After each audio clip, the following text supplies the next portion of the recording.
Doctor ഇങ്ങനെ പറഞ്ഞു കേട്ടപ്പോൾ സത്യം പറഞ്ഞാൽ എൻ്റെ മനസ്സിൽ ആദ്യം വന്നത് എൻ്റെ ഫാമിലിയാണ്. അതിനുശേഷം പുള്ളിക്കാരൻ തന്നെ പറയുന്നുണ്ട്, നമുക്കിവിടെ അഡ്മിറ്റ് ആവണം, ഇന്ന് തന്നെ അഡ്മിറ്റ് ആവണം, ആൻജിയോഗ്രാം ചെയ്യണം എന്നൊക്കെ പറഞ്ഞിട്ട് പുള്ളി അതിൻ്റെ പ്രൊസീജിയറൊക്കെ സ്റ്റാർട്ട് ചെയ്ത സമയത്ത് ഞാൻ പറഞ്ഞു, ഡോക്ടർ ഒന്ന് വെയിറ്റ് ചെയ്യും, എനിക്കൊരു ഒപ്പീനിയൻ കൂടി എടുക്കേണ്ട ആവശ്യമുണ്ട് എന്ന് ഞാൻ പറഞ്ഞിട്ട് അവിടെ നിന്ന് എത്രയും പെട്ടെന്ന് ഇറങ്ങിപ്പോകേണ്ട കാര്യങ്ങളൊക്കെയാണ് ഞാൻ പ്ലാൻ ചെയ്തത്. പുള്ളി അപ്പോൾ തന്നെ എനിക്ക് കുറേ മെഡിസിൻസ് എഴുതി തന്നു. ഈ മെഡിസിൻസ് കണ്ടപ്പോൾ സത്യം പറഞ്ഞാൽ എനിക്ക് ചിരിയാണ് വന്നത്. കാര്യം എൻ്റെ അമ്മൂമ്മ കഴിക്കുന്ന കുറേ മെഡിസിൻസാണ് പുള്ളിക്കാരൻ എനിക്ക് എഴുതി തന്നത്. ഞാൻ ഈ മെഡിസിൻസ് എല്ലാം ക്യാരി ചെയ്ത് നേരെ നമ്മളവിടെ നിന്ന് ഇറങ്ങി.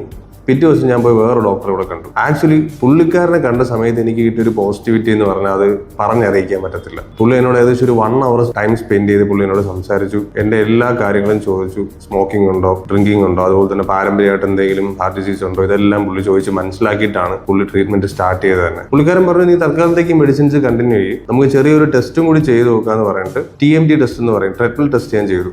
അതിൽ ഞാൻ കംപ്ലീറ്റ്ലി ഓക്കെയാണ്, എനിക്ക് ഒരു പ്രശ്നമില്ല.